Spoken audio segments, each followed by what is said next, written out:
બનાસકાંઠાના કાંકરેજના ધારાસભ્યનો એસઆઈઆરની કામગીરી મુદ્દે મોટો આરોપ। 2700 જેટલા ફોર્મ નંબર 7 ભરાયાનો અમૃતજી ઠાકોરનો આરોપ। ચૂંટણી અધિકારીને સંબોધીને મામલતદારને આવેદનપત્ર પાઠવ્યું। ખોટા ભરાયેલા ફોર્મની ચકાસણી કરવા ધારાસભ્યએ માંગ કરી છે। અધિકારીઓ હજુ પણ કેટલા ફોર્મ નંબર 7 ભરાયા તે મુદ્દે અસ્પષ્ટ હોવાની વાત તેમણે કરી। ખોટા ફોર્મ ભરનારા અધિકારીઓ વિરુદ્ધ કાર્યવાહીની માંગ અમૃતજીએ કરી છે।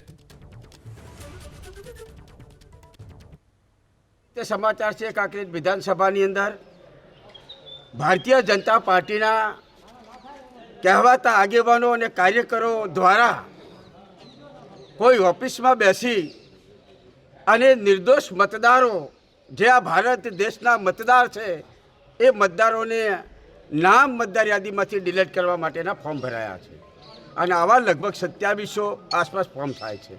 आ बाबतथी वारंवार अधिकारीओ साथे मागणी करवा छतां पण अमने पूरती माहिती नहीं मळती। एटले क्यांक ने क्यांक एवुं लागे छे कि सरकारी कर्मचारीओ पण भारतीय जनता पार्टीना क्यांक दबाणमां होय एवुं अमने देखाई रह्युं छे।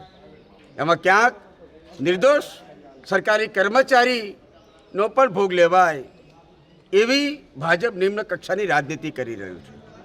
त्यारे आजे आवेदनपत्र आपी अने मैं मागणी करी छे कि नमूना नंबर 7 केटला भराया छे अमने माहिती आपवामां आवे, कोणे भर्या छे। अमारी बात ए छे कि कांकरेज विधानसभाना कोईपण गाममां, कोईपण वार्डमां, कोईपण फळियामां, कोईपण मोहल्लामां रहतो व्यक्ति आ हिंदुस्ताननो नागरिक छे अने नागरिकनो मत रद्द करवा माटेनुं कोणे फॉर्म भर्युं छे एवा नामोनी अमे माहिती मागीए छीए पण मळती नथी।